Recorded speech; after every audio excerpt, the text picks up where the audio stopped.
In this video, we are going to show you how to perform a colour correction and resolve colour misalignment on your business inkjet WG7000 series. To begin, select Menu on the home screen of your operations panel. Then select Adjustment/Maintenance. Next, choose Adjust Image Quality. Here, select Print Head Alignment. Ensure that your machine has a sheet of plain paper, either A3, 11x17 letter, or A4.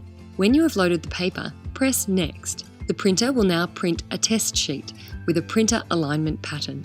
When it is finished, take the print and lay it print side down on the platinum glass flatbed for the machine to scan.